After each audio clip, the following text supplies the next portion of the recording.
أشرقت نفسي بنور من فؤادي حينما رددت يا رب العباد وانتشت روحي وصار الدمع يجري يا إلهي خذ بقلبي للرشاد. The author continues and states, وَإِنْ أَرْضَعَتْ إِحْدَاهُنَّ مُنْفَرِدَةً واثنتين بعدها انفسخ نكاح الثلاث وله نكاح من شاء منهن منفردة.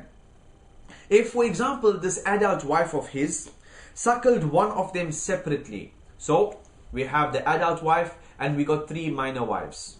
So what did the adult wife do? She suckled the first one separately, so she suckled this one. As soon as she suckled this first minor wife, her nikah was null and void. This nikah is still fine. Then she went along and she suckled the other 2 at the same time. One from the right hand side, one from the left hand side. The 2 other minor wives were suckled at the same time. Jayid.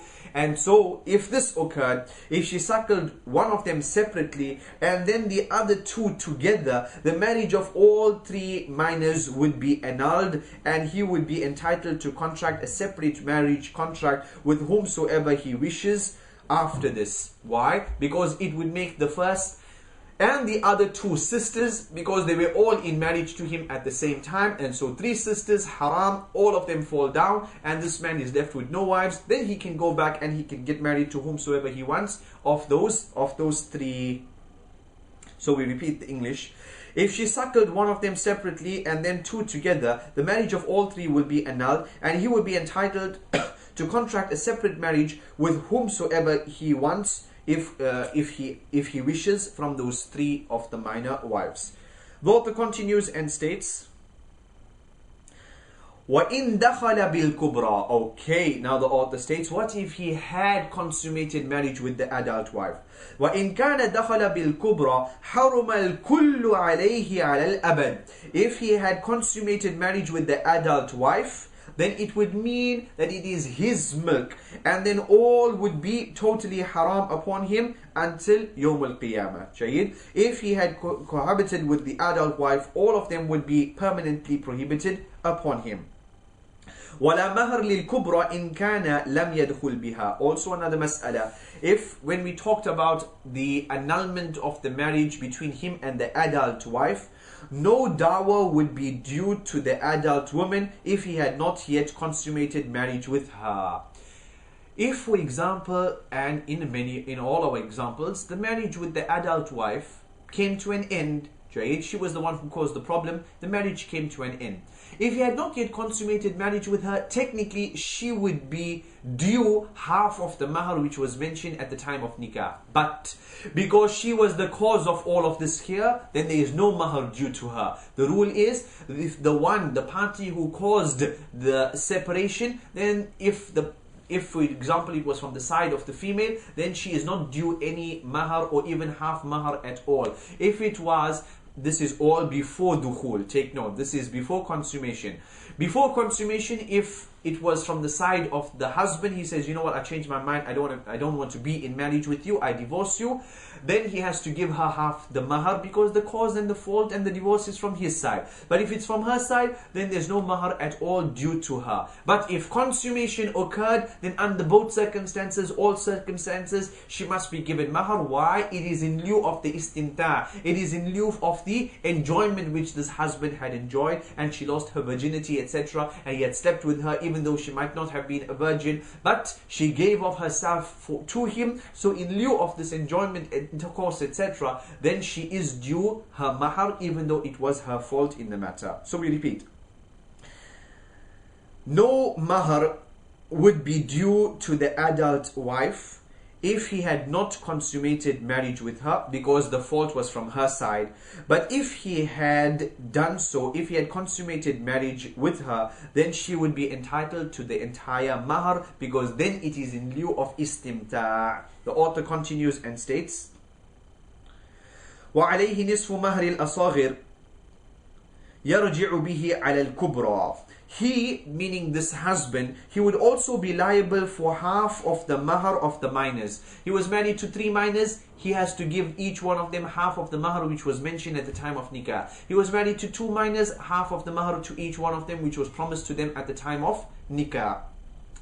He has to pay them half of their mahar. Why? Because it was a separation, a divorce, an annulment which occurred before consummation with regards to them. He did not consummate marriage with them. Fault came from his side and not her, not those minors' side. It was from his other wife. It was not their fault, and so half of the mahar is due to them. But where would he get the money from? He does not have to pay from his own wealth, but rather he asks this wealth from the adult wife who caused all of the problems in the first place. And so she would have to give half of the mahar for this minor, half of the mahar for that minor, half of the mahar for the third minor. She would have to pay this because she was the cause of all of the problems. He would also be liable for half of the dawah of the minors to be reclaimed from the adult woman because she was the one who caused all of the problems in the first place. ولو دبت الصغرى على الكبرى وهي نائمة فارتضعت منها 5 رضعات حرمتها على الزوج ولها نصف مهرها يرجع به على الصغرى وإن كان قبل الدخول وإن كان بعده فلها مهرها كله لا يرجع به على أحد ولا مهر للصغرى. If, for example, this man has a minor wife and he has an adult wife, جيد, and they were asleep, and then while asleep the minor wife crept up upon the adult wife and began suckling, and it was more than 5 suckles. So in the sleep, but the intention plays no role in this mas'ala. It is the suckling and the suckling. Whether you were awake, whether you were asleep, makes no difference. The minor crept in beside the adult wife while she was asleep, while both of them were asleep, and took 5 sucks from her, and then they would both be unlawful to the husband. Jayid. They would both be unlawful to the husband, and the adult wife would be entitled to half of the dawah. Why half? Because this husband has not yet consummated marriage with her. We're talking about a scenario where this female was previously married and she has milk within herself from her ex-husband. She gets married to this new husband. This new husband also has a minor wife, and they were sleeping together. The minor creeps up upon the adult wife and begins suckling. And so in this case, what happens? The author states that both the minor wife and the adult wife would become haram upon the husband. Jayid. They would both be unlawful upon the husband, and the adult would be entitled to half of the dawah. Because this is qabla dukhul, this is before dukhul, and the fault was not from the side of the adult, but the fault was from the side of the minor. The minor was the one who crept up. So the adult wife would be entitled to half of the mahar, jayid, to be reclaimed from the minor, and this should be sought from the minor because the minor was the one who caused the problems. If this took place before cohabitation, if this took place before dukhul, if it happened after dukhul, she would be entitled to the entire mahar, which she must be paid from the side of the husband. And the husband, and he could not reclaim from anyone. He cannot go to the minor and say to the minor, you know what, you need to pay the mahar to my adult wife. Why? Because here it is in exchange for istimta, it is in exchange for the enjoyment which he had with that wife. So I repeat, if he has not yet entered upon his adult wife, half mahar is due to her, we ask it from the minor. If he has already consummated marriage with the adult wife, then full mahar is due to the adult wife, and he must pay from his pocket because it is in lieu for the enjoyment which he had enjoyed. Jayyid. Then the author continues and he states, وَلَوْ نَكَحَ إِمْرَأَةً ثُمَّ قَالَ هِيَ أُخْتِي مِنَ الرَّضَاعِ. If an individual, he married a female, وَلَوْ نَكَحَ إِمْرَأَةً ثُمَّ قَالَ هِيَ أُخْتِي مِنَ الرَّضَاعِ. If he married a female and he said, she is my sister from fosterage. So a man, he is married to this female, and then he says to this female that you are my sister due to fosterage.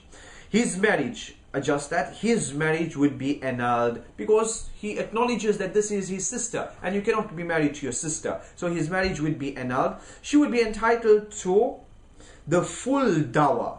Adjust that. She would be entitled to the full dower if he had slept with her, because it's in exchange for the enjoyment, and half of the dower if there was no consummation of the marriage and if she did not believe him. So this man got married to this female. He says to her, you are my sister due to suckling. As soon as he says this, nikah is invalid. And if he had consummated marriage with her, she is entitled to full mahar. If he did not consummate marriage with her, she is entitled to half the mahar. This is all in the case that if she says, I don't believe you, you're talking nonsense. But if she says, yes, I believe, I am your sister, then under all circumstances, no mahar is due to her, because she knew that this was her brother and she got married to him and this was zina, and in zina there is no mahar. If she knew that she was his sister through suckling and she still got married to her, consummation, no mahar is due to her because it's zina and there is no mahar in zina. If she believed him before cohabitation, she would not be entitled to anything whatsoever, as we said, because she knew that this was zina and she got into it because she believed him. But if she did not believe him, she did not know this was the scenario, he slept with her, she is due full mahar, did not sleep with her, half the mahar. And lastly, the author states, وَإِنْ كَانَتْ هِيَ الَّتِي قَالَتْ هُوَ أَخِي مِنَ الرَّضَاعِ. If, for example, he got married to this female, and she says, you are my brother due to suckling, فَأَكْذَبَهَا. And he says, no, nonsense, I don't believe you. وَلَا بَيِّنَ. She does not have any proof. لَهَا فَهِيَ إِمْرَأَتُهُ فِي الْحُكْمِ. Then she is still his wife in terms of the hukm, in terms of the zahir, in terms of the apparent. She doesn't have any proof. It's just her claim. So the zahir, the apparent is that he has a right over her and she is still his wife in terms of the apparent law. Because otherwise, any female who wanted to be separated from her husband, she could come along and she could say, you know what, you are my brother due to suckling. And she does not have any proof, and we say, well, separate between them. No, we can't, Jayid. He has a right over her, and this would become a loophole. But if she really believes that this man here is not my husband, but he is my brother due to suckling, it would be haram for her to sleep with him, because she is responsible for her belief, for whatever she believes. And her aqidah, her belief is that this is my brother due to suckling. He doesn't believe, so it's halal for him to sleep with her, but it's haram for her to sleep with him. So what happens in this case? She must not allow him to sleep with her, and she must offer him some sort of compensation, a khul'. She must try to get by any means, by all means, whatever means, she has to try to separate from this individual. But in terms of the law, they would say, well, you don't have any proof, he still has a right over you and you're still his wife. You would now seek an annulment from your side. Take note, in the previous mas'ala we mentioned that if, for example, an individual, he has an adult wife and he has a minor wife, and he has not yet consummated marriage with any one of them, and the minor wife crept up and began suckling from the adult wife, then we stated that if he has not yet consummated marriage with any of them, then automatically the marriage with the adult is null and void, and the marriage with the minor is still valid. But if he had consummated marriage with the adult, then marriage with both of them automatically ends. So take note of that matter. Also, those scholars who allowed the mas'ala of surrogate motherhood, those scholars who allowed this matter, if an individual has two wives, and one of the wife cannot fall pregnant, she cannot go through labor, etc. It's extremely difficult, her life is at risk. So what they do is, they take the sperm of the man and they take the fertilized egg, etc. Once it's fertilized, they take it from female A, from wife A, and they implant it in wife B. So they're implanting it in a wife of his, not in some external independent female. The man has two wives, wife A, wife B. The fertilized egg from wife A is taken and placed into the womb of the second wife, and she gives birth to this kid. Those scholars who allowed this, they state that the lineage of the child will follow the actual mother. The actual mother meaning wife A. And wife B who gave birth to this kid will be regarded as the mother of Rada', because they said that if this female B had suckled the child, it would be motherhood through Rada'. How much more if she gave birth to the child? You know, her actual body was the nutrition, etc. for this kid. So this is in fact more than motherhood through Rada'. So I repeat, mother or wife A would be regarded as the mother of lineage, and the kid would be linked up with this mother through lineage. But the wife B would be the mother through Rada', and Allah subhanahu wa ta'ala knows best. Also, in our previous lesson, we discussed the mas'ala on page number 203 in the Muharramat, the sentence in the first paragraph, their mothers are also unlawful. The mothers of those women who are haram upon you, their mothers are also unlawful, except those of the daughters, Jayyid, meaning that meaning your wives, Jayyid, meaning your own wives, and the stepdaughters, and the mothers of wives of fathers and sons. They are halal for this individual. The mothers are also unlawful, except those of the daughters, the stepdaughters, the mothers of the wives and the fathers. Jayyid. In summary, that mas'ala, in our explanation the last time, there was some sort of ambiguity in that matter. It means that, for example, your own wife and there is a female who is haram upon you. Her daughters, there's a female who is haram upon you. Her daughters are allowed for you, and her daughters would be your own wife. So your own wife's mother is haram upon you. Her daughter and daughters are halal for you. Her daughter is your wife. If you had divorced your wife, you can get married to that female who is haram, her other daughters, meaning your wife's sisters. And this female who is haram upon you, her Rabiba is still permissible for you. You get married to a female, no consummation. You can divorce her and get married to her daughter. So her stepdaughter is halal upon you until that point that you consummate marriage with the mother. And the mothers of the wives of your father and the wives of your son. So, for example, your father, he remarries, Jaid, your father remarries, and your fathers, the mothers of the wives of the fathers and the sons. So your father's second wife's mother is halal for you, and the mothers of the wives of the son. So your son's wife's mother is also permissible for you, Jaid. Your son's wife is not permissible for you, but your son's wife's mother is permissible for you, Jaid. So the mother of the father's wife, new wife, not your own mother, and the mother of the son's wife also halal for you. And with that, bi'idhnillahi ta'ala, we end off today's lesson. No doubt in the matters of muharramat and in the matters of rada', there were some intricacies. We hope bi'idhnillahi ta'ala that the matters are clear. You do understand, even if you have to go back, listen to it a second time. You have the facility of the forum. You can ask your questions there bi'idhnillahi ta'ala. حياكم الله, جزاكم الله خيرا.